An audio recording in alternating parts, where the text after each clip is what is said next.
ಇವರಂತೆ ಸರ್ಕಾರಗಳಿಂದ ಅಥವಾ ಕಾರ್ಖಾನೆ ಮಾಲೀಕರಿಂದ ಅವ್ರು ತೆಗೆದುಕೊಂಡ್ರೆ ಇವ್ರಿಗೆ ಕೊಡೋದು 300, 300 ಪರ್ಮನೆಂಟ್ ಇಲ್ಲ. ನಾಳೇನೋ ಇಲ್ಲಪ್ಪ ನಾಳೆ ಉದ್ಯೋಗ ಇಲ್ಲಂದ್ರೆ ಮನೆಯಲ್ಲಿ ಕೂತ್ಕೋಬೇಕು. ಅವ್ರು ಏನು ಕೇಳಿ ಹೋಗಿಲ್ಲ, ಪ್ರತಿಭಟನೆ ಮಾಡೋ ಹೋಗಿಲ್ಲ.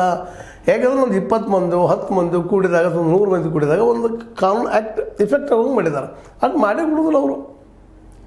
ಇವತ್ತು ಒಂದು ಕಾರ್ಖಾನೆಯಲ್ಲಿ 20 ಜನ ವರ್ಕ್ ಮಾಡ್ತಾಯಿದ್ರೆ ಒಂದು ಕಾರ್ಮಿಕ ಆ್ಯಕ್ಟ್ಗಳು ಫಾಲೋ ಆಗ್ತಾವೆ.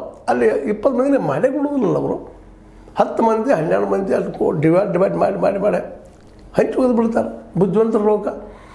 ಅದು ಕೇಳಿದ ತಕ್ಷಣ ಹೇಳ್ತಾರೆ ದುಡಿದಿಲ್ಲ ರೀ ಕಾರ್ಮಿಕರು, ವರ್ಕ ಬರೀ ಖಾಲಿ ಕೂತು ಹೋಗ್ತಾರೆ. ಇವತ್ತು ಅನೇಕ ನಾವು ನಮ್ಮ ಈ ಕೃಷಿಗೆಲ್ಲೂ ಸಹಿತ ನೋಡ್ತಾ ಇದ್ವಿ, ಹೊಲದಲ್ಲಿಯೂ ನೋಡ್ತಾ ಇದ್ವಿ. ಅನೇಕ ಹೊಲದ ಮಾಲೀಕರು ಇಲ್ಲರಿ ಬೆಳಿಗ್ಗೆ 8ಕ್ಕೆ ಬರ್ತಾರೆ ರೀ, ಬಾರ 1ಕ್ಕೆ ಅಂದ್ರೆ ಹೋಗ್ತಾನೆ ಅಂತಾರೆ. 400-500 ರೂಪಾಯಿ ಕೇಳ್ತಾರೆ, ಇಳಿದು ಕೊಡೋಣ್ರಿ ನಾವು ಅಂಥೇಳಿ. ಯಾಕಂದ್ರೆ ಈಗ ಕೃಷಿಕರು ಲಾಭ ಉದ್ಯೋಗ ಇಲ್ಲದು, ಅದು ಸತ್ಯನ ಸುಳ್ಳಲ್ಲ. ಈಗೇನು ಹೊಲ ಇದ್ದಂಥವಾಗ ರೈತಗೆ ಆ ರೈತಾಪಿ ಮಾಡೋದ್ರಿಂದ ಲಾಭ ಏನೂ ಇಲ್ಲ ಅನ್ನೋದು ಸ್ಪಷ್ಟ ಆಗಿದೆ. ಯಾಕೆ ಮಾರ್ಕೆಟ್ ಅವ್ರಿಗೆ ಆಗಿಲ್ಲ.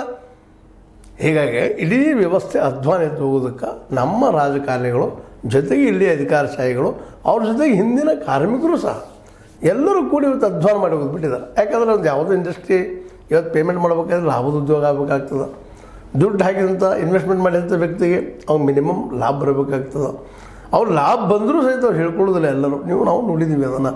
ಎಷ್ಟೋ ಮಾಲೀಕರು ಲಾಸ್ ತೋರಿಸ್ತಾ ಇರ್ತಾರೆ ಪ್ರತಿ ವರ್ಷವೂ, ಅದು ಅಷ್ಟು ಸತ್ಯದ. ಇಲ್ಲೇ ಕಾರ್ಮಿಕರು ಮೈಗಳತನ ತೋರೋದು, ಮಾಲೀಕರು ಸುಳ್ಳು ಹೇಳುವಂಥದ್ದು, ಲಾಭ ಆದರೂ ಲಾಸ್ ಅಂತ ತೋರಿಸುವಂಥದ್ದು. ಯಾಕಂದರೆ ಲಾಭ ಆಗಿದ್ರೆ ಬೋನಸ್ ಕೊಡ್ರಿ, ನಮಗೆ ಕೊಡ್ರಿ ಶುರು ಮಾಡ್ತಾರೆ ಅಂತೇಳಿ. ಒಟ್ಟು